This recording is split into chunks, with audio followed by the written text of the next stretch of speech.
welcome to Obscure Depths MLB preview, the Minnesota Twins. I am picking the Twins to finish 5th in the AL Central. Yes, I'm picking them to finish 5th in the AL Central. I'm a Twins fan. I'm just trying to be realistic here. I'm also a Twins blogger. Check my blog on dakotasportsfm.com. I'm doing a position-by-position breakdown right now. But like I said, I'm just trying to be realistic here, and I'm picking them to finish 5th. Let's just go around the depth chart and see what we can find. So look at the pitching staff. Obviously, they brought Vance Worley in from Philadelphia in the Ben Revere trade. I like what Worley has done so far, and I'm very much anticipating to see him in a Twins uniform for years to come, and hopefully be a top of the rotation guy. I think he's got some good out pitches, and I think he's a guy that pitches with a lot of emotion, and then it'll be fun to see him on the mound at Target Field, certainly.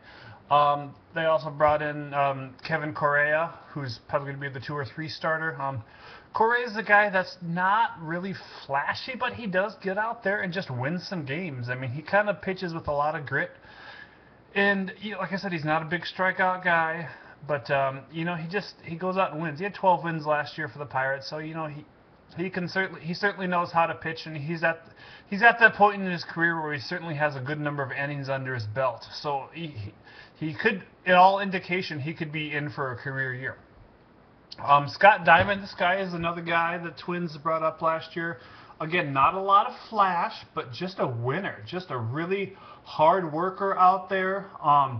Diamond had a nice 3.54 ERA, so I really like that. And he also had 12 wins on a team that was not very good last year.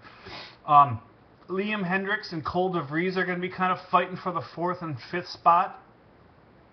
These are both young kids. Again, not too many strikeout pitchers for this team right now. But I think, DeVries and Hendricks, with the experience they gained last year, are certainly going to be better pitchers because of it. They also have Kyle Gibson, Brian Dunsing, and Mike Pelfrey kind of waiting in the wings. All of those guys will probably see a start this year. Gibson probably not till September, but Dunsing is a guy that certainly had some good success with the Twins. He hasn't found much over the last couple seasons, but either have the Twins as a team. Pelfrey coming off of an arm injury, not quite sure what you have there. He might be kind of if he doesn't crack the rotation, you're going to see him kind of a middle relief mop-up guy, kind of a Matt Guerrero before he really became a really good setup man. Glenn Perkins is slated right now to be the closer. I like Perk. It's interesting when teams have a left-handed closer and how they treat that. Sometimes it really depends on the division, and I think you might see some righties steal some saves from him this year if Gardy likes to play the matchup. Perkins, I'm pretty happy with him as a closer. I think most teams would like to have a guy with his level of experience as a starter and a reliever as their closer. He has some nice pitches that he can certainly work in and mix in, and he is a nice strikeout per inning guy, so that's something to really, really like out of your closer. Jared Burton might also see a few save ops. This guy, he's really economical pitcher. Had a decent strikeout rate, but he's had a really nice season in limited time last year. I guess he threw 62 innings out of the pen, so it's not too limited. But he had a really nice season for the Twins. ERA just over 2. Casey Fine, a veteran arm who's kind of bounced around, not a lot of experience there. He'll probably be okay. Alex Burnett is a guy that's been up and down with the Twins for years, and I really like him in the pen. I think he brings a lot of experience and a lot of stability to this bullpen. You might not think that, but I think as the year bores on, he's going to be a very key member of this pen. Probably one of the leaders in appearances. I also really like this Tyler Robertson kid.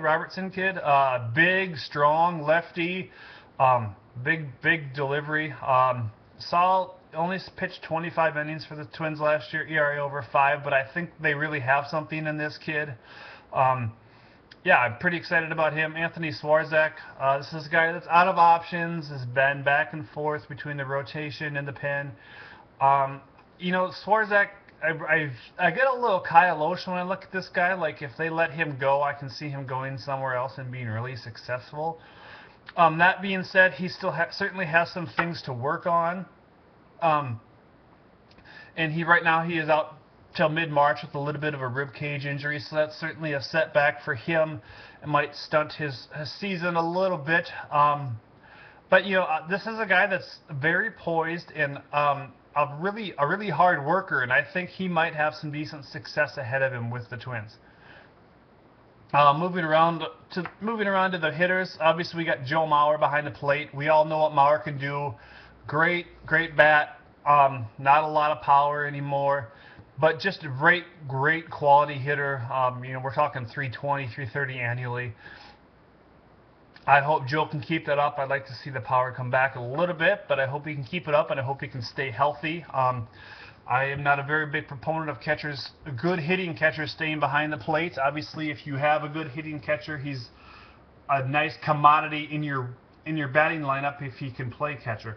But they also have Ryan Doman, who's going to see some time, and Drew Butera, who is just really a defensive backup catcher. Doman can catch a couple days a week. He caught 59 games for this team a year ago. He's got a lot of power too. Doman does. I think if he gets the 500 plate appearances like he did last year, I think you could see 20 home runs from this guy, maybe 80 RBIs. He's a really nice hitter. Probably not a 300 hitter, but just a very nice, solid 270, 280 guy. He's also going to see some time in right field. He's going to be platooning out there with Chris Parmelee. Parmelee is a converted first baseman playing the outfield. This is a guy that I really expect to see a little bit more power from, and we haven't really quite seen that yet. But going forward, I think that with more major league experience, he can actually bring some power to the table. If Morneau gets traded, we're going to see Parmelee at first. I'm sure a mix of Parmelee and Mauer at first. Parmelee had a bit of a strikeout problem last year, but I think, like I said, with more at-bats, he only played in 54 games, but with more at-bats, you're going to see some decent things from him going forward. Darren Mastriani and Aaron Hicks right now is the big battle in center. It almost looks like to be a really even battle right now. Mastriani is a guy that didn't come through the Twin system. They claimed him off of waivers from Toronto. Stole 20 bags in just 62 games last year. I really like this guy. I've said before, I feel like he's kind of a poor man's Denard Span. Very good hitter. And I think he'll get better with more experience. Right now, he's got a little bit of a hamstring issue, which could hamper him at the start of the season, which could open up a spot for Aaron Hicks. But we'll see. That remains to be seen. Hicks is a 5-tool player that's taken a little while to develop in the minors. I think the power finally showed last year, and I like to see I'm very excited to watch him play this year, whether it's in Rochester or in Minnesota. I think they really need to see what they have in Mastriani. Let him get 500 at bats. If he could steal 20, 30 bags out of the leadoff spot for this team. I mean, he stole 20 in just 62 last year. I'd be really interested to see what happens if you let him start every single day and just let him fly. I mean, he's under team control for 2019 at a very affordable contract. Domet and Willingham are only there till next year, so Mastriani can obviously play right or left, play center. I want to keep his confidence. I want to keep the Twins confident in him, and I think that just needs to be done by giving him more at bats.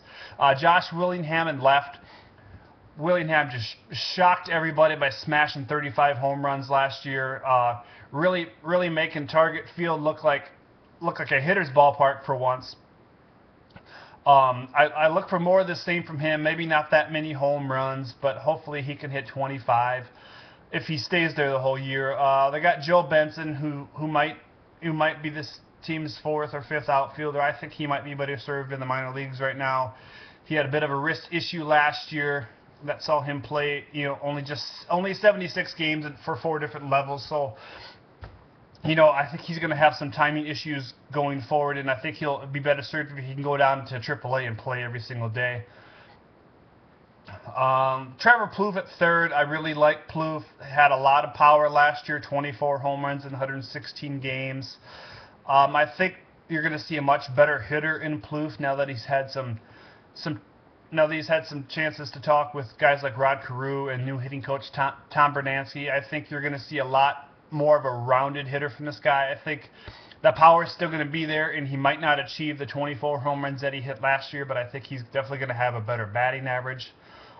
He's very versatile. He can play right, he can play left, he can play short, he can play second. He's going to play third this year, hopefully. He's also played a little bit of first, so this is a guy that Twins need to keep around because of his power potential. Like I said, I look for him, his batting average to rise up, and this is a guy that I'm very excited about going forward for the Twins. I think that this guy could be a keystone to their future, a cornerstone to their future, no matter what position he plays. I think he's just got a decent career ahead of him as a hitter. Pedro Florimon, this is another guy that the Twins pulled off the scrap heap of Baltimore, and I think he's a very good fielder. He's had his little issues batting. He only hit .219 limited time last year, but I think given the fact he's never played a full season in the majors, you don't really know what he can do until he does, and I think he's going to see that this year. They are very, very much in love with this guy, the Twins brass is, so I think you're going to see him all year no matter what happens, and they're just going to really let him roll. Jamie Carroll, Eduardo Escobar, and Brian Dozier, kind of the second base up in the air platoon right now. I think it's most definitely going to be Dozier. Converted shortstop, played 83 games for the Twins last year. Had some nice big hits, but kind of came down to earth after some streaks. But I think this is another guy that I think the Twins could build around. And if Dozier can't perform there, they can always move Plouffe over to second, or Miguel Sano can play second or third when he comes up next year. Dozier can be kind of a utility infielder. He's obviously athletic enough to play three infield positions, I believe. But I think right now he's going to be the second baseman, and I think he can do good things for this team this year, given he plays the entire season. Morneau at first. Obviously, his contract is up. If he sees any success this year, I think if the Twins don't, he's going to be traded quite quickly. I don't want to see this guy gone, but I think if he does have a nice, successful season, the Twins really need to get out of them while they can, because I think they're a couple years away from contending. I love Justin. I love what he's done for this organization, and I wish him all the best. And if he's a Twin next year, I'm thrilled because of it. But I think right now, at his age, they might be better served trying to get somebody else for him. I think he does have a couple good years left in him, which could help his trade value. But the Twins, like I said, are 2 or 3 years away from really contending. So Justin is gonna probably DH and play first. Mauer and Parmelee will come in and play a little bit as well. But Justin had a nice little bounce back last year. 19 home runs. Played in more games than he had played in a couple of years. So I'm pretty positive about him going forward, and we'll see what he can do. We'll see what he can do this year and see how long he remains a Twin. I don't think it's going to be very long, unfortunately. Maybe they'll trade him at the trade deadline, but I think that something might happen before then. But that being said, the Twins also have, like I said, Miguel Sano coming up. They're pretty excited about him. He could also be a first baseman. We'll see what he ends up playing when he finally comes up. He's probably not going to make an appearance this year, but next year they got a kid named Alex Meyer from Washington for the Denard Span trade. Big, strong starting pitcher, 6'9", 230, I think. So they have some talent coming up through their system, and I think all indications are that this team is going to be really very strong 2015, 2016. But right now, like I said, I'm picking them to finish 5th in the division. I just don't think they're there just quite yet, and this division has done a lot of stockpiling through the offseason. So this has been MLB Preview Obscure Depth Style, the Minnesota Twins. Thank you for listening, and have a great day.